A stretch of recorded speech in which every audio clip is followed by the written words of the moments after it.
प्यारे विद्यार्थियों, very good morning. आज के सैशन में तुहाडा स्वागत है।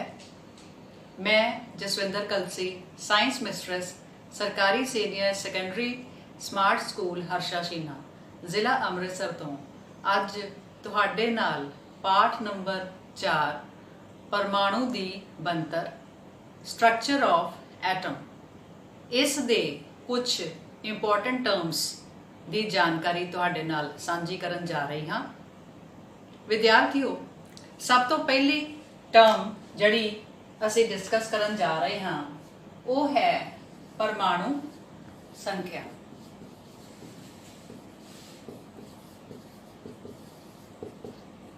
जिसनों इंग्लिश विच एटॉमिक नंबर कहा जाता है।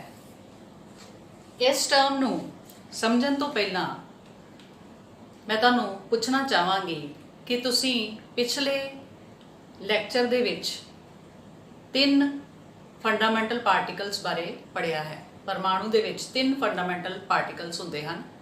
वो किहड़े-किहड़े हुंदे हन? जी हाँ, तुसी बिल्कुल ठीक दस्या। इलैक्ट्रॉन, जिसनों असी ई दे नाल दर्शाते हाँ। दूसरा फंडामेंटल पार्टिकल हुंदा है प्रोटॉन, जिसनों असी पी दे नाल दर्शाते हाँ। अते एक होर तीसरा फंडामेंटल पार्टिकल हुंदा है न्यूट्रॉन, जिसनों असी एन नाल दर्शाते हाँ। इन्हां बारे तुसी जानकारी प्राप्त कर चुके हो। हुण परमाणु संख्या की है? तुहानू पता है, तुसी ये भी पढ़िया है कि किसी भी परमाणु दे विच केंद्रक हुंदा है, जिसनू असी न्यूक्लियस भी कहते हाँ। उस न्यूक्लियस विच 2 तरह के फंडामेंटल पार्टिकल्स हुंदे हन। किहड़े-किहड़े हुंदे हन? प्रोटॉन अते न्यूट्रॉन। ये न्यूक्लियस विच पाए जाते हैं। अते जिहड़े इलैक्ट्रॉन्स ने वो न्यूक्लियस दे बाहर ऑर्बिट्स विच अरेंज्ड हुंदे हन। हुण परमाणु संख्या की हुंदी है कि किसी भी परमाणु दे न्यूक्लियस विच पाए जान वाले प्रोटॉन्स दी संख्या। किसी भी परमाणु दे न्यूक्लियस विच जिन्ने प्रोटॉन्स मौजूद हुंदे हन वो ही उस परमाणु दी परमाणु संख्या जां एटॉमिक नंबर हुंदा है। परमाणु संख्या नू Z संकेत नाल दर्शाया जाता है। इस तो भाव है कि जेकर मैं लिखदी हाँ Z बराबर 1 तां प्रोटॉन की संख्या कितनी होवेगी? 1। हुण ऐसा किहड़ा तत्त है जिस विच प्रोटॉन की संख्या 1 है? वो है हाइड्रोजन।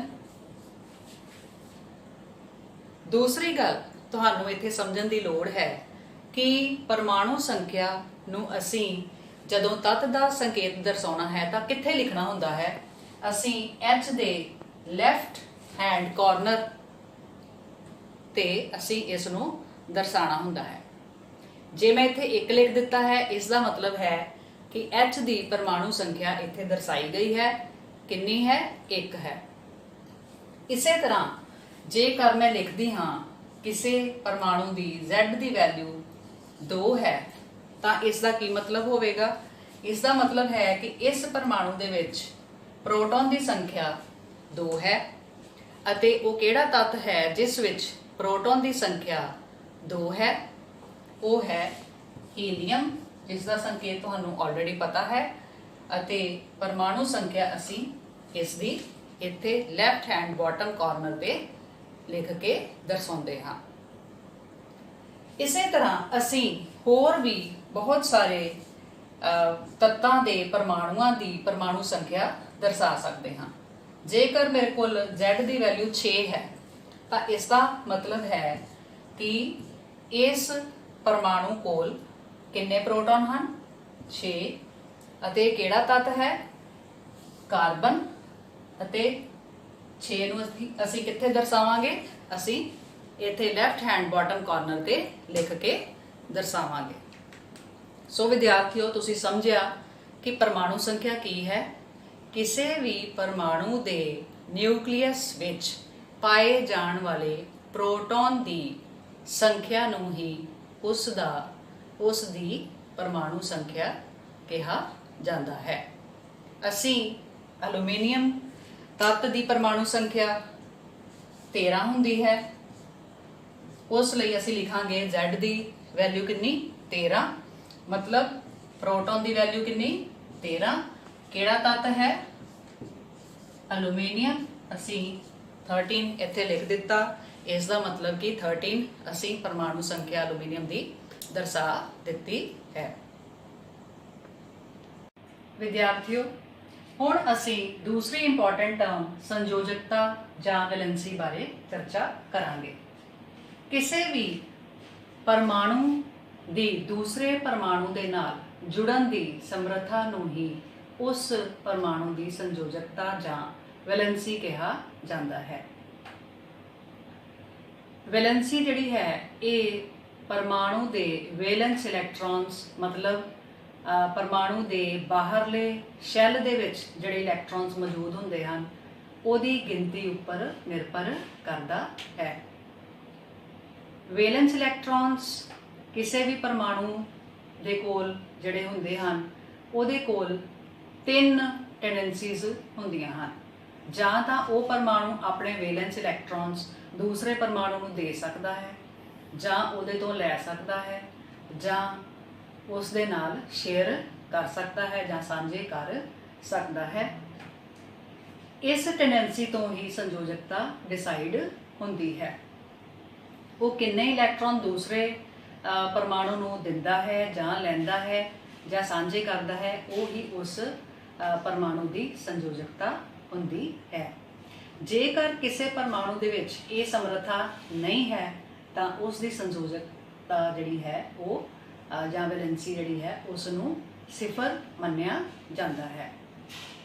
और इस तरह के तत्तां नूं अकिरियाशील तत्त कहा जाता है। ये देखा गया है कि जड़े अकिरियाशील तत्त होंदे हन इन्हां दी जे इलैक्ट्रॉन्स की वंड असी देखीए तां वो जां तां लास्ट शैल विच वैलेंस शैल दे विच 2 हुंदी है जां 8 हुंदी है।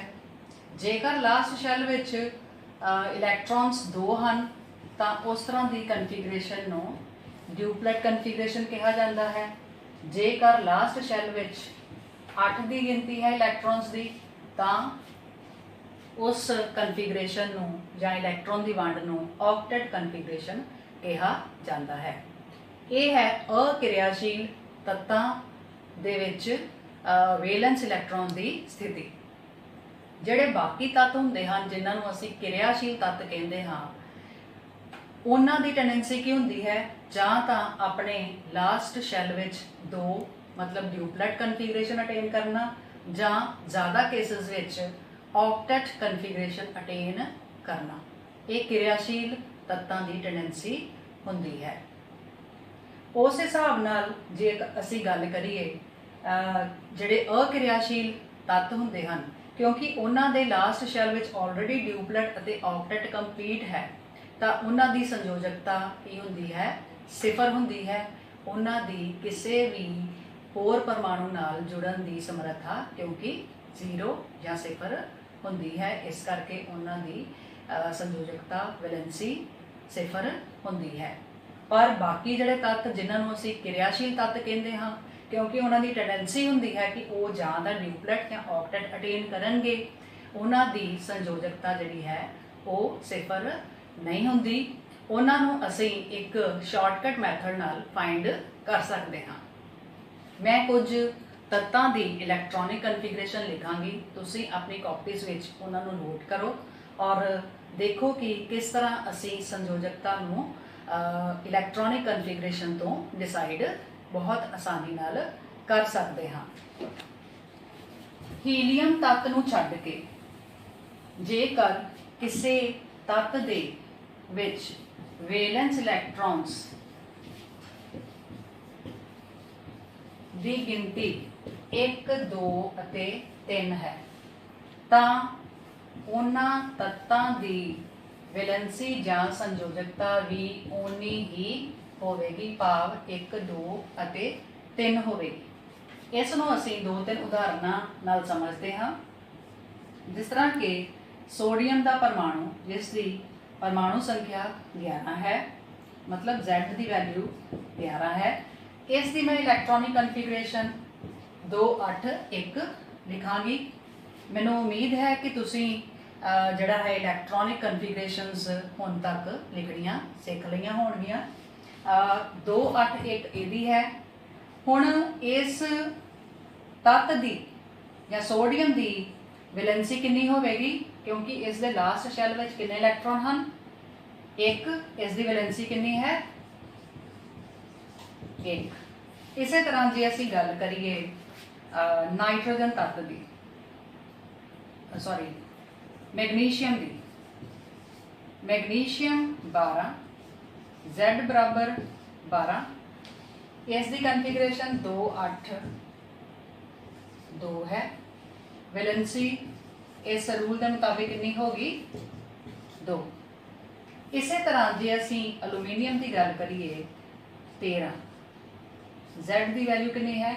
13, कन्फिगरेशन 2 8 3, वैलेंसी कितनी हो गई? 3।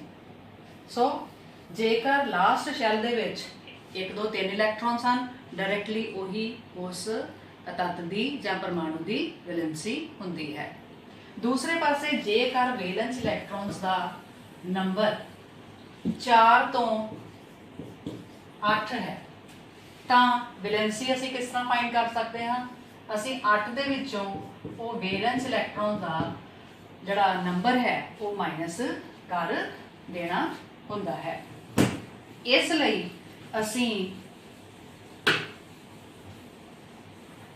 उदाहरण ले सकते हाँ कार्बन की। कार्बन परमाणु संख्या 6, इसकी इलैक्ट्रॉनिक कन्फिगरेशन 2 4, इसकी वैलेंसी कितनी होएगी इस रूल के मुताबिक? 8। वैलेंस इलैक्ट्रॉन्स का नंबर 4, इस करके वैलेंसी कितनी हो गई? 4। इसी तरह जेकर असी गल करिए नाइट्रोजन की 7, उसके हिसाब नाल 2 5, वैलेंसी कितनी आएगी?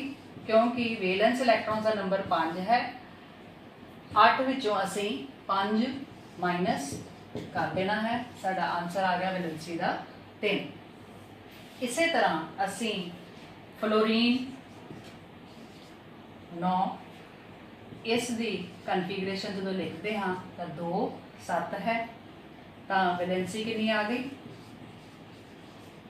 8 विचों असी वैलेंस इलैक्ट्रॉन्स का नंबर माइनस कर दिता और वैलेंसी कितनी आ गई?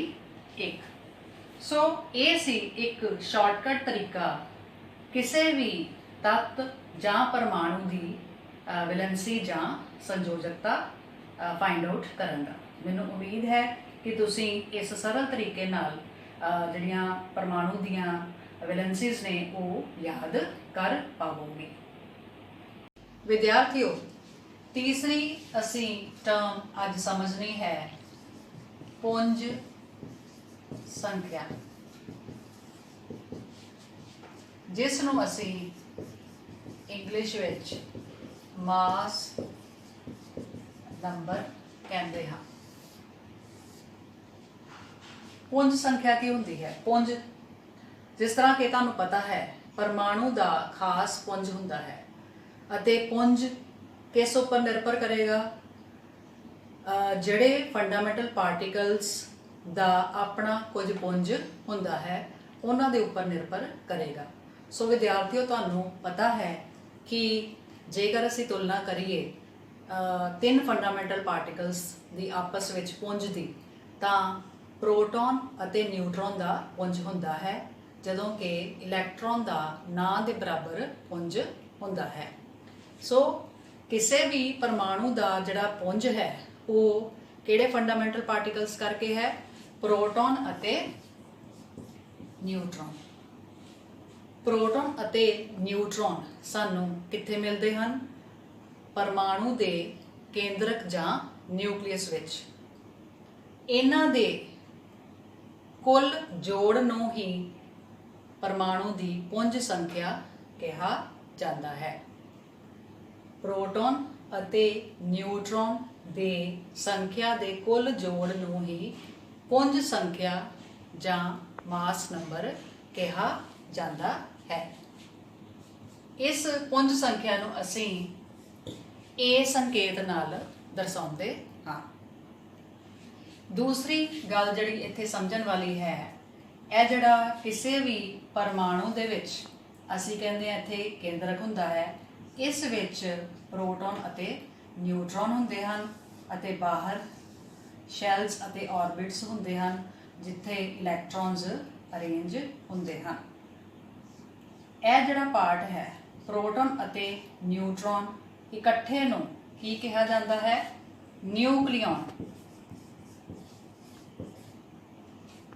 सो असी ये भी कह सकते हाँ कि किसी परमाणु के केंद्रक विच न्यूक्लियॉन्स की गिनती नूं या संख्या नूं परमाणु की पुंज संख्या कहा जाता है या मास नंबर कहा जाता है। न्यूक्लियन मतलब प्रोटॉन अते न्यूट्रॉन इकट्ठे जिहड़े कि परमाणु के न्यूक्लियस विच मौजूद हुंदे हन। सो बहुत आसान है, असी इसनूं जिहड़ा है उदाहरण नाल समझांगे। जिस तरह मेरे कोल उदाहरण है मैग्नीशियम। मैग्नीशियम दा जिहड़ा पुंज संख्या है वो हुंदी है 24। इस नूं असीं लैफ्ट हैंड टॉप कॉर्नर ते हमेशा लिखते हाँ। बाकी तुहानूं इस दी जिहड़ी परमाणु संख्या है वो ऑलरेडी दसी गई सी, वो असीं इत्थे लिखते हाँ।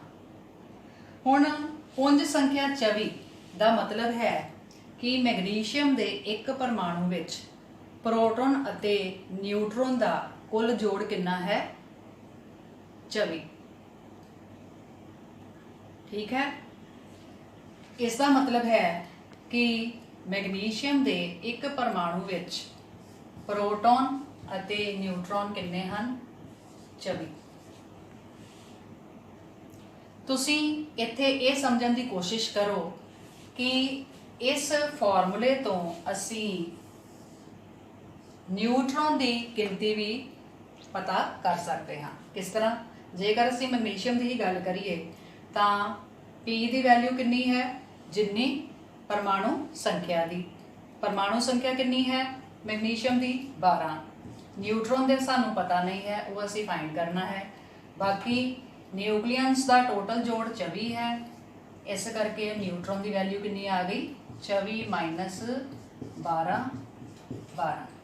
इथों ये पता लगा कि मैग्नीशियम के एक परमाणु विच प्रोटॉन 12 हैं अते न्यूट्रॉन भी 12 हुंदे हैं, जिहड़े कि मिल के उसका पुंज संख्या 24 बनाउंदे हैं।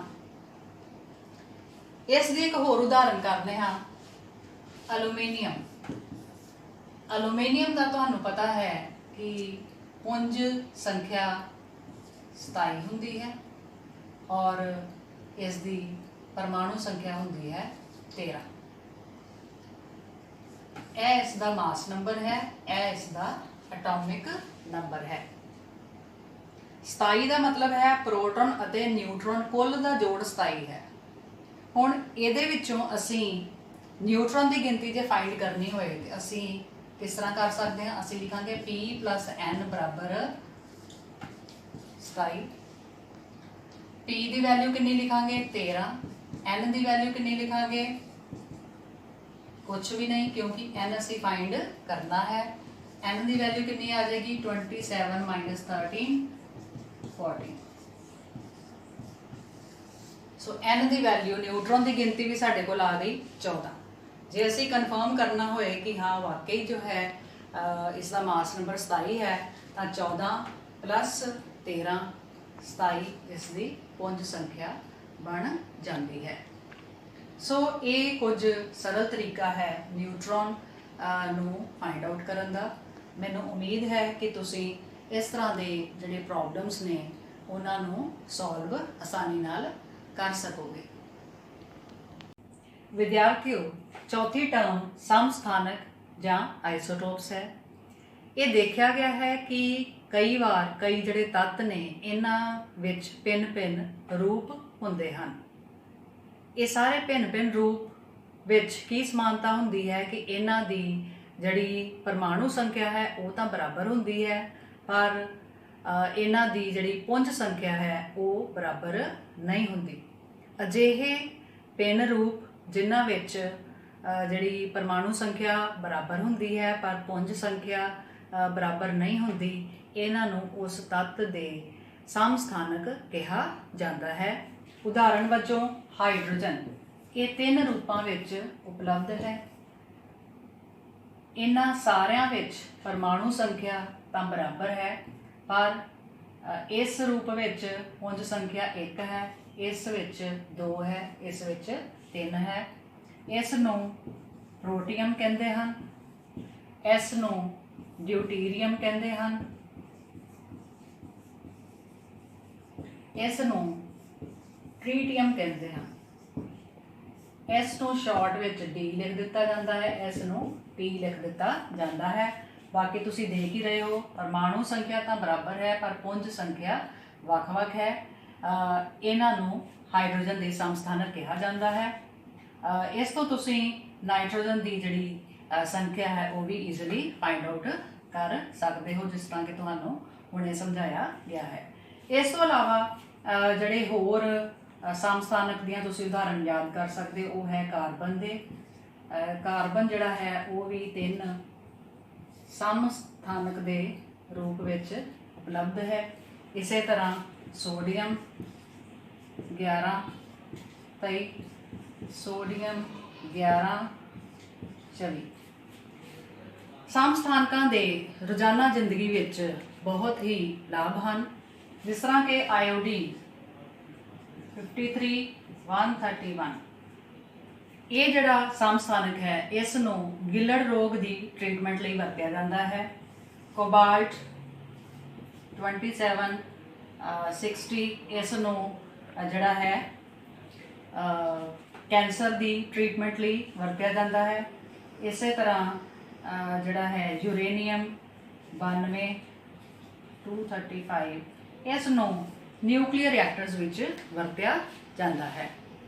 ਵਿਦਿਆਰਥੀਓ, ਹੁਣ ਅਸੀਂ ਸਮਭਾਰਕ ਕੀ ਹੁੰਦੇ ਹਨ ਉਹਨਾਂ ਬਾਰੇ ਸਮਝਾਂਗੇ। ਆਈਸੋਬਾਰਸ ਵੀ ਇਹਨਾਂ ਨੂੰ ਕਿਹਾ ਜਾਂਦਾ ਹੈ। ਇਸ ਨੂੰ ਅਸੀਂ ਇੱਕ ਉਦਾਹਰਣ ਰਾਹੀਂ ਸਮਝ ਸਕਦੇ ਹਾਂ। ਜਿਸ ਤਰ੍ਹਾਂ ਮੈਂ ਲਿਖਿਆ ਆਰਗਨ ਦਾ ਸੰਕੇਤ ਅਤੇ ਪੋਟਾਸ਼ੀਅਮ ਦਾ ਸੰਕੇਤ। ਤੁਹਾਨੂੰ ਪਤਾ ਹੈ ਕਿ ਇਹ ਮੈਂ ਵੱਖ-ਵੱਖ ਤੱਤਾਂ ਦੇ ਸੰਕੇਤ ਲਿਖੇ ਹਨ। ਤੁਹਾਨੂੰ ਪਤਾ ਹੈ ਕਿ ਆਰਗਨ ਦੀ ਜਿਹੜੀ ਪਰਮਾਣੂ ਸੰਖਿਆ ਹੈ ਉਹ ਹੁੰਦੀ ਹੈ 18 ਅਤੇ ਪੋਟਾਸ਼ੀਅਮ ਦੀ ਕਿੰਨੀ ਹੁੰਦੀ ਹੈ 19। ਆਰਗਨ ਦਾ ਪੁੰਜ ਸੰਖਿਆ ਹੁੰਦੀ ਹੈ 40 ਅਤੇ ਪੋਟਾਸ਼ੀਅਮ ਦੀ ਵੀ ਕਿੰਨੀ ਹੁੰਦੀ ਹੈ 40। ਸੋ ਤੁਸੀਂ ਦੇਖ ਸਕਦੇ ਹੋ ਇਸ ਉਦਾਹਰਣ ਤੋਂ ਕਿ ਕਈ ਵਾਰ ਵੱਖ-ਵੱਖ ਤੱਤ ਹੁੰਦੇ ਹਨ, ਉਹਨਾਂ ਦੀ ਜਿਹੜੀ ਪਰਮਾਣੂ ਸੰਖਿਆ ਤਾਂ ਵੱਖ ਹੋਣੀ ਹੀ ਹੈ, ਪਰ ਉਹਨਾਂ ਦਾ ਪੁੰਜ ਸੰਖਿਆ ਜਿਹੜੀ ਹੈ ਉਹ ਬਰਾਬਰ ਹੁੰਦੀ ਹੈ। ਸੋ ਇਹੋ ਜਿਹੇ ਤੱਤ ਜਿਨ੍ਹਾਂ ਦੀ ਪੁੰਜ ਸੰਖਿਆ ਬਰਾਬਰ ਹੁੰਦੀ ਹੈ ਪਰ ਪਰਮਾਣੂ ਸੰਖਿਆ ਜਿਹੜੀ ਹੈ ਉਹ ਬਰਾਬਰ ਨਹੀਂ ਹੁੰਦੀ, ਇਹਨਾਂ ਨੂੰ ਕੀ ਕਿਹਾ ਜਾਂਦਾ ਹੈ? ਸਮਭਾਰਕ ਅਤੇ ਆਈਸੋਬਾਰਸ। ਵਿਦਿਆਰਥੀਓ, ਅੱਜ ਤੁਸੀਂ ਰਸਾਇਣਕ ਵਿਗਿਆਨ ਦੇ ਬਹੁਤ ਹੀ ਇੰਪੋਰਟੈਂਟ ਟੌਪਿਕਸ ਦੀ ਜਾਣਕਾਰੀ ਪ੍ਰਾਪਤ ਕੀਤੀ ਹੈ। ਹੁਣ ਤੁਹਾਡੇ ਲਈ ਕੁਝ ਪ੍ਰਸ਼ਨ ਘਰ ਦੇ ਕੰਮ ਵਜੋਂ ਇਹਨਾਂ ਨੂੰ ਤੁਸੀਂ ਆਪਣੀ ਕਾਪੀਜ਼ ਵਿੱਚ ਨੋਟ ਕਰੋ।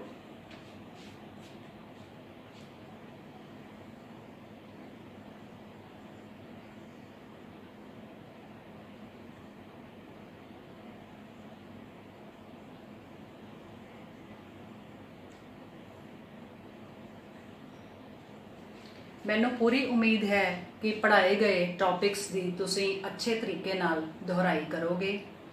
ਇਲੈਕਟ੍ਰੋਨਿਕ ਕਨਫਿਗਰੇਸ਼ਨ ਦੀ ਰਿਟਨ ਪ੍ਰੈਕਟਿਸ ਬਹੁਤ ਜ਼ਰੂਰੀ ਹੈ। ਇਹ ਸਾਰੇ ਪ੍ਰਸ਼ਨ ਜਾਂ topics exam point of view ਨਾਲ ਵੀ ਬਹੁਤ ਹੀ ਮਹੱਤਵਪੂਰਨ ਹਨ ਉਮੀਦ ਹੈ ਕਿ ਤੁਸੀਂ ਬਹੁਤ ਹੀ ਅੱਛੇ ਤਰੀਕੇ ਨਾਲ ਇਸ ਦੀ ਦੁਹਰਾਈ ਕਰਕੇ ਜਿਹੜਾ ਹੈ ਪੂਰੀ ਮਿਹਨਤ ਅਤੇ ਲਗਨ ਨਾਲ ਕੰਮ ਕਰਦੇ ਰਹੋਗੇ। ਧੰਨਵਾਦ।